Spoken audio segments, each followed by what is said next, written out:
Jorge, estamos aqui hoje um bocadinho para falar, segundo me disseram, sobre a sua experiência como realizador no cinema português.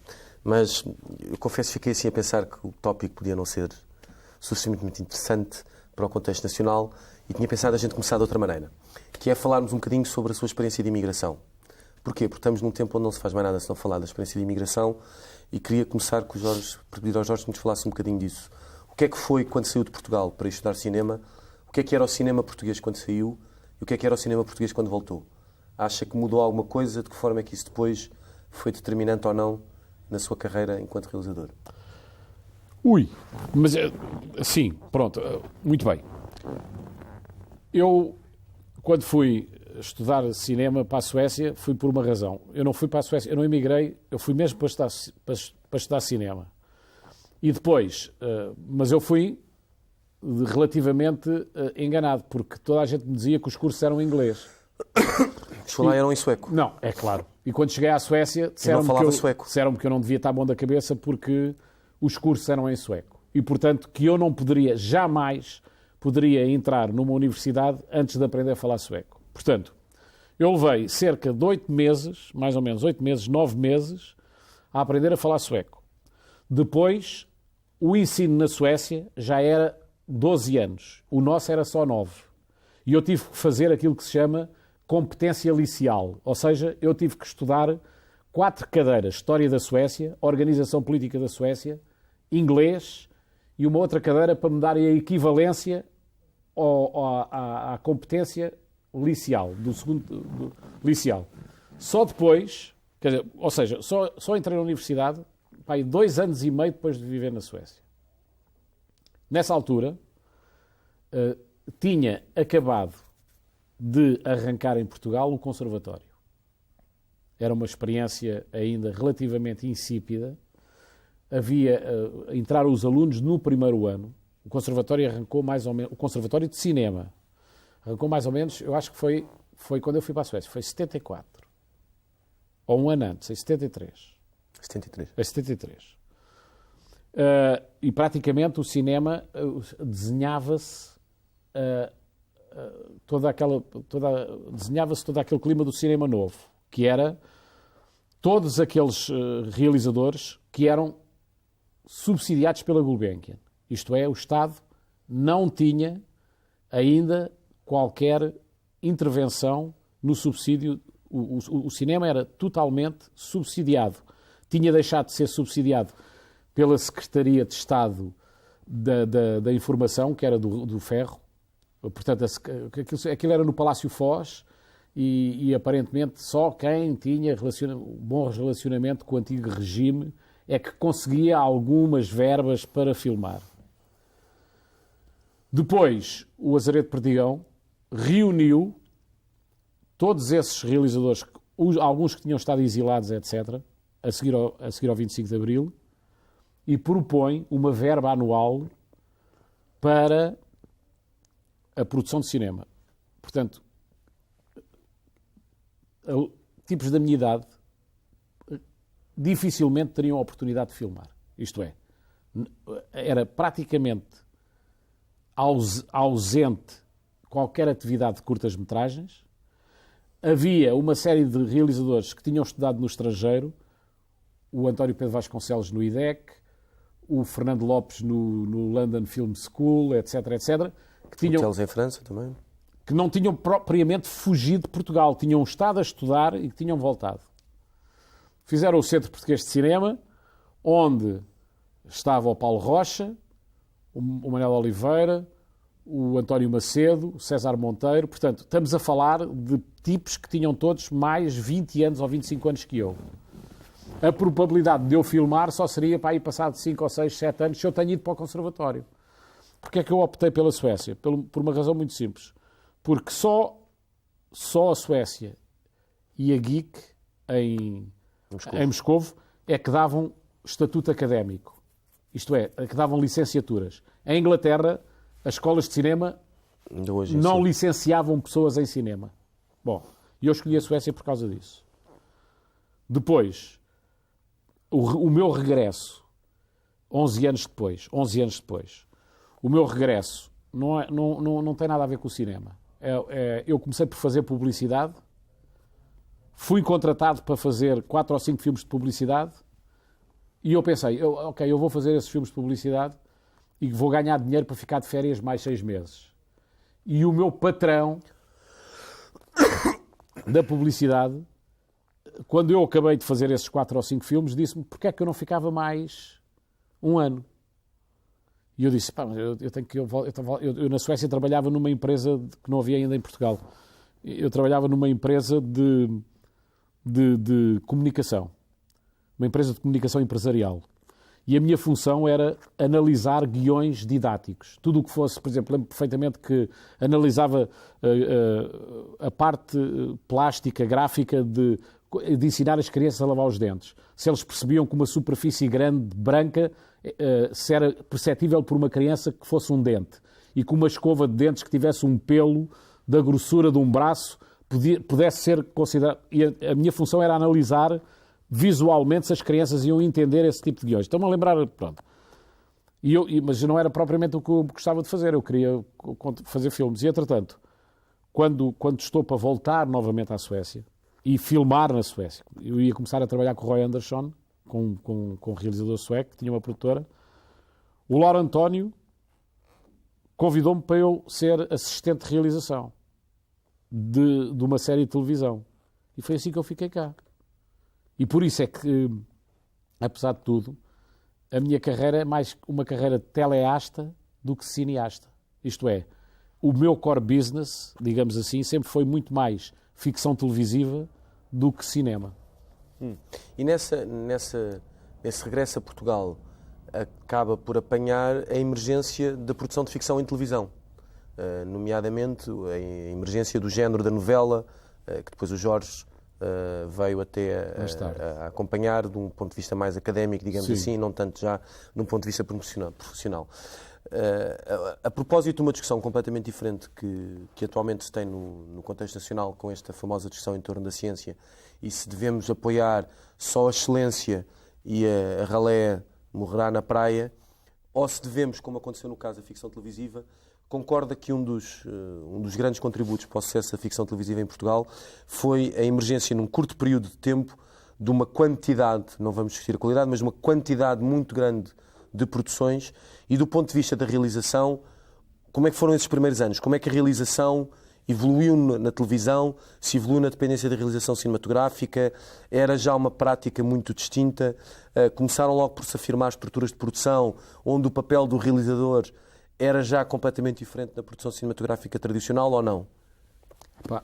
É assim, a minha experiência como realizador, na realidade, começa na publicidade, mas que não era uma área que me agradava muito. Quer dizer, eu gostava de publicidade, ganhava-se bem, mas eu pretendia fazer filmes para o cinema. Mas os meus primeiros 8 anos é um período de longo assestanato, onde eu faço 30 e tal filmes, alguns para televisão, outros para cinema, mas é um período de assestanato em que eu fui de segundo assistente de realização para primeiro assistente de realização de filmes franceses, americanos, alemães e portugueses. Isto tudo antes de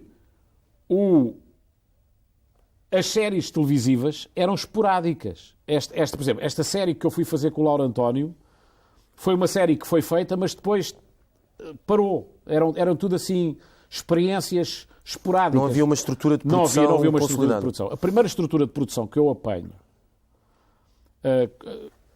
com uma atividade regular é a da telenovela.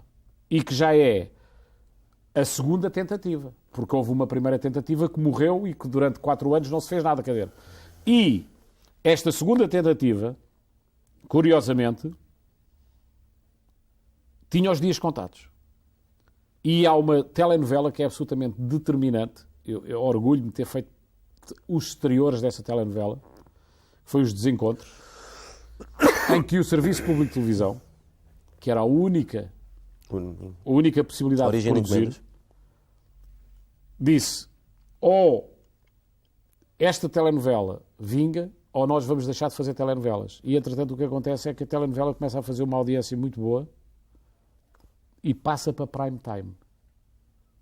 Isto é, O raciocínio do Serviço Público de Televisão é: se as telenovelas brasileiras cumprem o que têm a cumprir, não há razão nenhuma para nós produzirmos, a não ser que haja um interesse. Nessa altura, as audiências sobem não de uma forma absolutamente desmedida, sobem um pouco e encorajam alguém, nomeadamente alguém que nada tinha a ver com a telenovela, que era sócio de pessoas ligadas à televisão, que era o António Parente. Ele escreve o primeiro protocolo com o Serviço Público de Televisão para se fazerem 5 telenovelas. Isso significava que assegurava o investimento na indústria durante 4 ou 5 anos. E é assim que se monta a famosa NBP. Sim, sim. Porque a NBP esteve para acabar. Isto é, se não tem corrido bem... Quanto a mim, era muito interessante na altura por uma razão muito simples. Porque as telenovelas eram realizadas por 2 realizadores, um brasileiro, normalmente vindo da Rede Globo, ou que tinha trabalhado na Rede Globo. Neste caso, era o Régis Cardoso, que tinha feito o Malu Mulher, ou tinha feito a Tieta, tinha feito um desses hits, e que estava, nessa altura, no payroll da Rede Globo, mas não estava a trabalhar. Com ele veio um montador e um iluminador, um diretor de fotografia. E depois a seguir veio o Álvaro Fugolin, que era câmara na TV Globo e que tinha começado por realizar algumas coisas na TV Globo.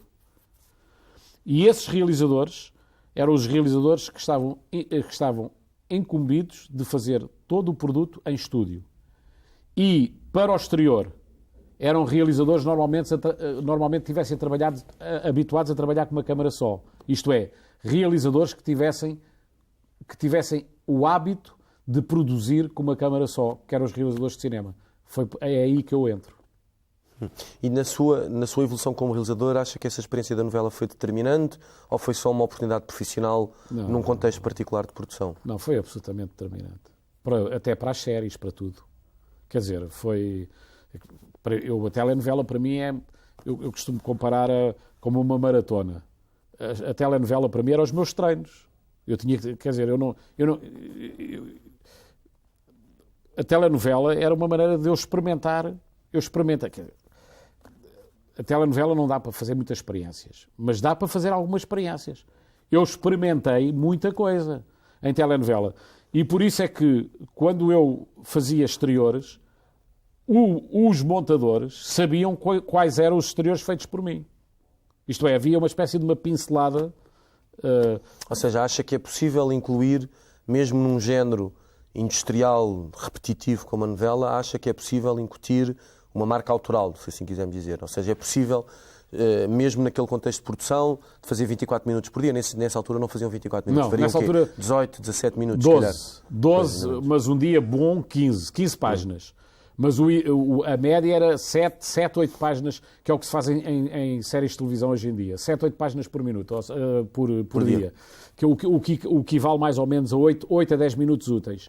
Houve dias em que fiz 20 minutos úteis no mesmo decor, com os mesmos atores, conseguia. E eram cenas muito parecidas. Eram cenas para o episódio 3, para o episódio 15, para o episódio 30, para o episódio 45, para o episódio 100, e como eram muito parecidas, praticamente a luz era a mesma, e a única coisa que eu tinha era que mudar as câmaras. E às vezes, hoje em dia seria completamente, que era, fazia metade de cenas, fazia metade da cena 2, metade da cena 3, metade da cena 4, metade da cena 5, e quando fazia o contracampo fazia a outra metade, a outra metade, a outra metade. Os próprios atores diziam a mesma coisa, já tinham dito aquilo 500 mil vezes. Se tu me perguntares, havia ali alguma parte criativa? Há sempre. Porque, quer dizer, a minha tentativa era sempre fazer de maneira diferente, fazer coisas de maneira diferente. Ainda por cima, o formato da novela não estava completamente definido, portanto havia espaço. Hoje não tenho a certeza, porque eu depois, a segunda novela que fiz foi em exterior, mas já foi com uma régie. Portanto, uma régie de 2 câmaras. E eu já picava, já fazia o corte, era eu que fazia o corte. Nas novelas, normalmente o realizador é que faz o corte, não tem ninguém, câmara 1, câmara 2, não há dessas coisas. O realizador é que corta. De uma maneira geral, há quem não faça, há quem realize e não corte, deixe o corte a outras pessoas. Mas normalmente o realizador é que corta. E eu só tinha 2 câmaras para cortar, e portanto tinha uma câmara que dava ao geral e um apertado, e depois tinha as câmaras cruzadas, exatamente como estão aqui, e uma dava apertado e um plano de situação, e a outra dava um plano de situação e apertado. E a única coisa que eu dizia era aperta, abre, e ia eu pondo no ar. Quer dizer, de 2 câmaras fazia 4. Já fiz isso quando fiz os melhores anos, que tinha também uma regi, e de 2 câmaras conseguia fazer 4. E fazia mais. Enquanto tinha uma câmara no ar, tinha um câmara absolutamente genial que agarrava na câmara e levava para outro sítio como se fosse uma quinta câmara. E punha, e parecia que era a quinta câmara. E depois fazíamos um ponto de vista daí, e quando eu punha a outra câmara no ar, ele tornava a ir para o sítio como se fosse a 4ª câmara. Como é que foi passar dessa experiência na década de 80 com a novela para depois a produção de ficção televisiva com um orçamento maior, mas também com uma estrutura de produção maior e com competências de realização diferente? Acha que isso foi um processo que aconteceu naturalmente no audiovisual português? Porque também aí, tal como no caso da novela, há provavelmente uma dezena de exemplos falhados de produtoras que tentaram entrar na produção de ficção televisiva, fizeram, em alguns casos, só uma série, em outros casos fizeram 3 ou 4, e depois, por diferentes razões, todas terminaram. Parece que os poucos casos sustentáveis são aqueles que surgem agarrados à novela. E depois aí com investimentos em termos de qualidade muito menores e, em alguns casos, não com tão grande sucesso como seria expectável. Acha que o que é que tem falhado na indústria audiovisual portuguesa ou na atividade audiovisual portuguesa para, no meio de uma produção tão massificada e hoje já com provavelmente milhões de horas realizados no domínio da novela, o que é que tem falhado para nós não conseguirmos dar o salto para uma produção sustentada de ficção televisiva de formatos curtos? Nomeadamente ocupando um espaço onde hoje na Europa se movimentam realidades muito distintas. Os nórdicos têm hoje um volume de produção gigantesco nessa área, os alemães têm uma estrutura de produção enorme e onde a realização parece aí sim assumir um aspecto criativo muito mais forte do que, por exemplo, na novela. Sim, mas é assim, nesses países que tu acabaste de dizer, não há novela em prime time. A novela, quer dizer, alguns países nem novela passam e alguns que passam novela, como é o caso dos franceses, passam ao meio da tarde. Em prime time é nós e a América Latina e algumas televisões por cabo na América do Norte, tipo na Flórida e Texas, etc. E também onde há... Já vi telenovela em Chicago e já vi telenovela em New England, na Nova Inglaterra. Sim, na África do Sul estávamos ontem a falar do caso sul-africano, australiano, e neozelandês. Em Boston também já vi telenovela. E vi telenovela que é o Culebron, que é a telenovela de língua castelhana, feita e produzida pela Televisa só para o mercado americano de língua espanhola. Miami, Florida. Nós aqui, vamos lá ver, nós não aumentamos o preço do custo médio de episódio de telenovela há 30 anos. Diminuímos, pelo contrário. Nem sabia, mas sei que não aumentamos. Significa que a primeira novela, a primeira Vila Faia, o custo médio de episódio é o mesmo que hoje.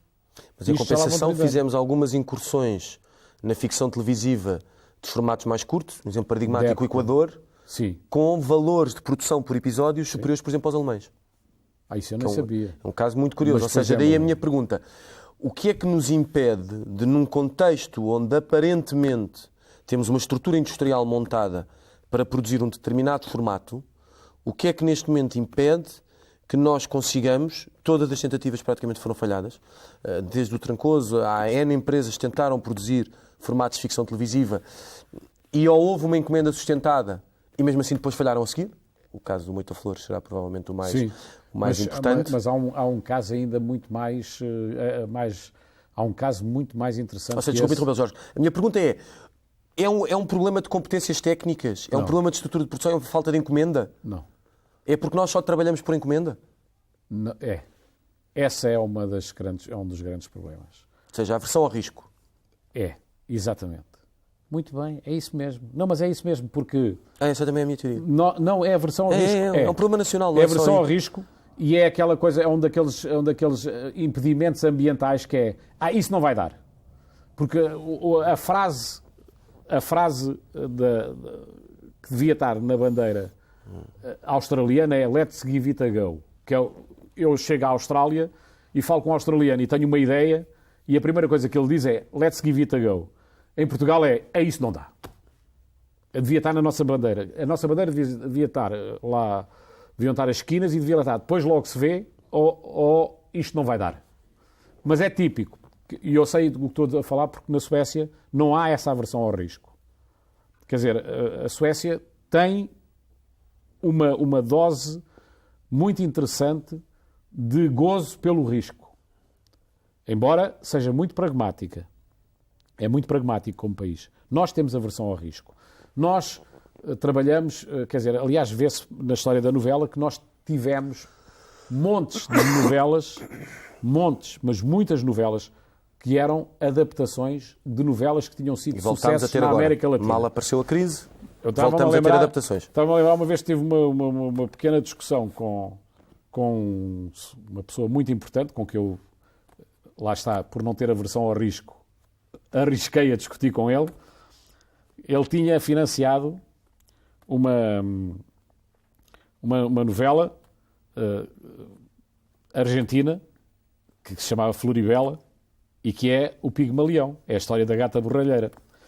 E ele, que era dono de uma estação de televisão, dizia-me, mal empregado o dinheiro do serviço público que está a investir num formato completamente original, é dinheiro mal gasto. E eu dizia, não, o dinheiro mal gasto é o seu, porque todos os dias o seu autor está a pagar direitos de autor a um argentino de uma coisa que é do domínio público há mais de 500 anos. De maneira que eu não sei bem quem é que está a perder dinheiro. Se é o Serviço Público de Televisão, através do dinheiro público, que está a investir em formatos originais portugueses, ou se é o senhor que todas as noites paga a um argentino direitos de autor de uma coisa que é do domínio público. Não sei se sabe que o Pigmalião é do domínio público há mais de 500 anos. Portanto, a história da gata borralheira é do domínio público desde as calendas. E o senhor todos os dias paga um argentino para ter uma miúda vestida de verde.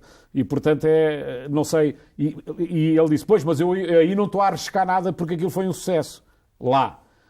E cá não tenho a certeza que seja um sucesso. E não foi um sucesso assim tão grande. Agora, as pessoas... Nós hoje já temos, do ponto de vista tecnológico, do dispositivo tecnológico e até artístico, já temos provas dadas de que evoluímos bastante. O grande problema é que nós evoluímos para os anos 2090. Não evoluímos para os anos 2010. Ou seja, o que se está a passar agora com a telenovela portuguesa devia-se ter passado há 15 anos atrás. Agora já parecemos que andamos a correr atrás de um comboio em andamento. Ou seja, eu já sei que tu odeias o conceito de transmídia e multiplataformas. Eu sei que tu não odeias, mas que não acreditas muito, achas que é uma moda. Mas, por exemplo, nós não estamos ainda a aproveitar o transmídia como os brasileiros já estão a aproveitar. Sim, também não temos, o que nos leva a uma outra pergunta, também não temos estruturas de produção, às vezes, pela própria exiguidade do mercado e pela própria, se quisermos, estrutura das poucas empresas que se movimentam nesse mercado, não temos estruturas também que permitam mobilidade de profissionais dentro do mercado, o que me leva a uma outra pergunta. Ao longo da sua carreira, o Jorge sentiu como muito difícil, não há muitos exemplos de realizadores portugueses que tenham navegado entre formatos na realidade nacional nos últimos 25 anos. Há pouquíssimos. Não. O Jorge acha que o facto de ter navegado entre vários formatos e várias plataformas ao longo dos anos foi fácil, foi difícil? Sentiu mais valias nesse processo ou, pelo contrário, sentiu que isso às vezes o prejudicava? Eu vou-te dar uma frase lapidar. Quem queria acabar comigo no cinema dizia que eu era um excelente realizador de ficção televisiva. Quem queria acabar comigo na televisão dizia, este é um tipo do cinema que está na televisão. De maneira que não foi fácil. Não foi fácil, isto é. Havia sempre a sensação daquilo que eu fazia em cinema era boa televisão e aquilo que eu fazia em televisão era bom no cinema. De maneira que eram elogios envenenados, mas eu lutei sempre contra isso, porque eu percebi imediatamente uma coisa. Eu antes de fazer... Eu tive 8 anos como assistente de realização. E fiz filmes americanos com, tipo, Taylor Eckford, fiz filmes com Sally Field, com o Martin Sheen, até filmes americanos que ninguém conhecia de lado nenhum, inclusive o Love Boat Show. Eu fiz Um Barco do Amor, como second unit. E depois fiz séries de televisão francesas de 80 minutos, ou seja, telefilmes. Fiz alguns docodramas alemães e fiz muito filme de cinema português. Para televisão, eu estou a falar enquanto assistente, para televisão não fiz assim tanta coisa. Fiz algumas coisas no âmbito do departamento de coproduções, que nessa altura era dirigido pelo Fernando Lopes, e o Fernando Lopes começou primeiro por exigir que os filmes franceses que eram coproduzidos pela RTP tivessem técnicos portugueses. Depois começou a exigir que tivessem cenógrafos portugueses. E depois começou a exigir que também tivessem realizadores portugueses. Portanto, foi um processo que levou 3, 4 anos. E eu ainda realizei algumas séries francesas como realizador português. Séries francesas que eram séries como Arsène Lupin, essas coisas todas, que alguns eram filmados cá em Portugal, outros eram filmados em França, outros eram filmados na Hungria, outros eram filmados na Roménia, etc. E cada realizador de país, cada país tinha o seu realizador. Bom, isso foi uma evolução. E foi uma aprendizagem que eu fiz também muito com os franceses e com os americanos. Portanto, quando eu entro como realizador, e agora já lá vão, em 90, já lá vão 24 anos, eu começo por fazer uma série de televisão infanto-juvenil, que se chamava Os Melhores Anos. E só depois é que fiz o Adeus Princesa, só depois é que fiz um filme para o cinema. De maneira que eu, quando vou para o cinema filmar, já tinha um pé na televisão. E correu muito bem Os Melhores Anos, tanto que me convidaram para fazer a sequela dos Melhores Anos, fazer mais. Depois, quando acaba o Adeus Princesa, há um interregno. Eu fui para a França escrever com o Gilles Adrien, com o tipo que escreveu o Amélie Poulain e que escreveu o Delicatessen. E tive 6 meses em Paris e pensei lançar a minha carreira internacional como guionista francês. Arranjei uma agente, ela pôs-me a trabalhar com o Gilles Adrien, mas entretanto aconteceu-me uma coisa absolutamente fantástica, é que nasceu o meu primeiro filho. E eu estava longe da família e comecei a sentir saudades e abandonei a minha carreira internacional de guionista a meio e voltei para Portugal. E é nessa altura que eu sou convidado para escrever para fazer a primeira série, que foi Os Polícias, que também correu bem. Depois fiz os segundos Polícias, era para ser 13 episódios, depois passou a 26. E entre a minha ida para a França, e o Adeus Princesa, é quando eu faço 3 telenovelas. Portanto, quando tu me perguntas se aquilo foi uma experiência muito interessante, foi. Mas não era aquilo que eu queria continuar a fazer. Porque... E depois entrou explorou um género, que depois explorou já várias vezes na sua carreira, que não é muito comum na cinematografia portuguesa, que é o policial. Não é comum nem em televisão e muito menos na produção cinematográfica. Nomeadamente porque depois também trabalhou também no Lugar do Morto, portanto... no Lugar do Morto não trabalhei depois no Aqui del Rei. No Aqui del Rei, exatamente. Mas isso foram 3 vezes hora e meia. São 3... É um filme para o cinema e 3 vezes hora e meia, 3 vezes 80 minutos. É uma das primeiras experiências onde é feita uma tentativa... Mas aí, por exemplo, é as minhas primeiras experiências em filmes da época. Porquê é que eu me dediquei a fazer coisas da época? Ferreirinhas, Mistério da Estrada de Sintra, Raia dos Medos, etc., porque eu especializei-me, enquanto assistente de realização, praticamente em coisas da época. Fiz Arsène Lupin, fiz coisas que se passaram na Idade Média. Só voltar à questão do policial para lhe colocar uma pergunta. o Jorge, ao fazer os Polícias, mas também depois, por exemplo, ao fazer o Mistério da Estrada de Sintra, sim, quer na versão televisiva, quer na versão cinematográfica, acaba de fazer uma incursão num género não muito comum na cinematografia portuguesa, e mesmo na produção televisiva. Quando os desencontros de telenovela tinha uma componente policial, porque aquilo era a história de um tipo que pertencia a uma brigada da Judiciária, porque é escrita pelo Moita Flores. E é por isso que os polícias vêm a seguir. Portanto, onde eu ganho o meu traquejo no lado policial é nessa telenovela. A minha pergunta era, acha que o facto de haver uma incidência num género, coisa que é muito criticada no cinema português, onde raramente há incidência no género, torna o trabalho da realização mais simples? Ou, pelo contrário, é algo que o torna mais complexo e até, se quisermos, exige uma maior criatividade do lado do realizador? Exige maior criatividade, porque não, quer dizer, no meu caso, eu falo por mim, eu não sou um típico realizador de televisão nesse sentido de eu tenho uma espécie de paradigma e desde que eu siga aquele paradigma a coisa funciona. Por isso é que eu, quando fazia novelas e me metiam em estúdio, eu começava a tomar Prozacs, porque eu já não aguentava mais aquilo. Quer dizer, porque aquilo, em estúdio, o tipo tem 2 sofás, uma mesa e a luz feita.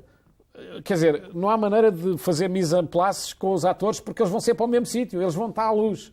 O único sítio onde se pode explorar a criatividade e experimentar é no exterior, porque os decors no exterior é que os restaurantes nunca são os mesmos restaurantes, as morgues nunca são as mesmas morgues, os cemitérios nunca são os mesmos cemitérios, as ruas nunca são as mesmas ruas, as perseguições de automóvel nunca são as mesmas perseguições de automóvel, às vezes os automóveis até nem andam, alguns deles, é preciso empurrá-los. Quer dizer, existe ali e por isso é que, por exemplo, é quase uma caricatura, mas eu não me importava nada de fazer 8 funerais por dia, porque eu fazia 4 funerais de manhã, 4 funerais à tarde. De manhã fazíamos os funerais dos tipos ricos, porque tinham muita figuração. Não, e depois à tarde fazíamos os pobres, que era a mesma figuração, mas vestida de pobre, mas metade da figuração, que eram os pobrezinhos, com outros atores. E eu sabia perfeitamente que um funeral era para o episódio 30, o outro funeral era para o episódio 50 e o outro funeral era para o episódio...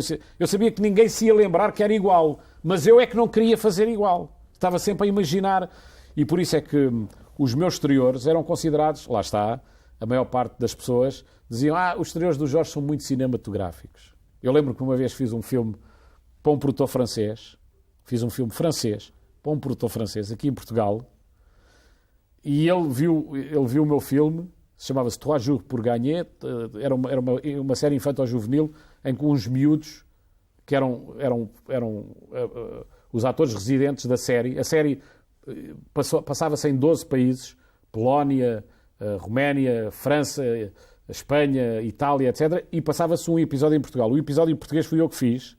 E nunca mais me esquece que o produtor francês fez queixa ao hotéis, ao produtor português, dizer: mais il fait du cinéma, je veux pas do cinéma, je veux de la télé. Porquê é que me arranjaste um realizador de cinema? Eu queria um de televisão, porque o meu não tinha nada a ver com os outros.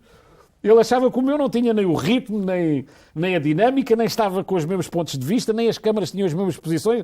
Ele fez um relatório. Eu vou dizer porque é que isto é cinema. Eu não pedi para fazer cinema, eu pedi para fazer televisão. Eu quero televisão. Porquê é que me arranjaste um realizador de cinema? E agora, para concluirmos, acha que hoje essas diferenças, quando nós olhamos para aquilo que, por exemplo, é hoje a produção de ficção televisiva vinda dos Estados Unidos, acha que hoje essa diferença ainda faz sentido? E, segunda pergunta, se olhasse para a sua carreira, nomeadamente essa migração entre a televisão e o cinema, esse vai e vem entre a televisão e o cinema, quais é que acha que são as principais lições que se pode tirar do processo de realização para cada uma dessas diferentes plataformas, nomeadamente para cada um desses diferentes modos de produção, como, por exemplo, a novela e a série de ficção? Está bem, mas estás a falar do ponto de vista plástico, estético ou do ponto de vista orgânico? Não, porque há uma coisa muito importante, que é que as pessoas não se podem esquecer, que realizar é tomar decisões. E, basicamente, o ato de realização é um ato de gestão. Porque eu já trabalhei com equipas de 12 pessoas e já trabalhei com equipas de 120 pessoas.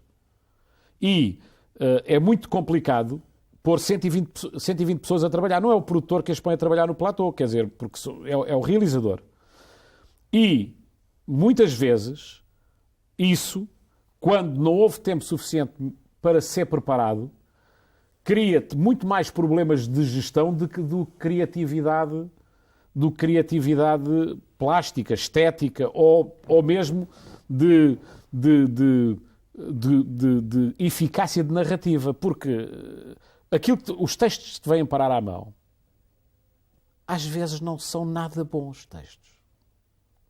E tu sabes perfeitamente que os atores não estão a gostar nada daquele texto. E uma das coisas que eu tinha por contrato, quando fiz novelas e séries, era eu podia mexer nos textos. Eu não queria saber quanto é que ia ganhar. Eu só queria saber uma coisa. Posso mexer nos textos? Autor que não me deixasse mexer nos textos, eu não fazia coisas escritas por ele. E, portanto, eu fui muitas vezes realizador argumentista. E muitas vezes, para pior e para melhor. Às vezes eu reescrevia, mas a novela deu-me esse traquejo, porque eu saí desse paradigma do realizador engenheiro, do tipo que põe as câmaras, que escolhe os pontos de vista e praticamente deixa os atores fluírem em autogestão ou na mão de um chamado diretor de atores que nem sequer lá vai, que trabalhou com eles em estúdio e que depois os manda posterior fazer uma espécie de continuidade daquilo que fizeram em estúdio. Eu dirigi aos atores e dirigi-os, é por isso que eu às vezes levava mais tempo a fazer a famosa minutagem diária do que outros colegas meus. Mas isso deu-me um enorme traquejo. Ou seja, eu empreguei todos esses ensinamentos no cinema. Não sei se respondi ou não, mas... ou seja, há uma espécie de uma ideia romântica de que o realizador é que é o Deus. O realizador é uma espécie de enviado de Deus. Não é o Deus. Porque é um gestor. E é um gestor de decisões. E essas decisões têm a ver com muita coisa, porque há até a gestão de recursos humanos. Uhum. Porque eu posso ter um câmara que não consegue responder às minhas exigências. E eu não vou conseguir que ele responda às minhas exigências. Vou é ter que perceber quais são as suas qualidades e tirar o maior proveito delas. E às vezes isso não está planificado. Porque quem o contratou não fui eu. E isso acontece muito na telenovela. Uhum.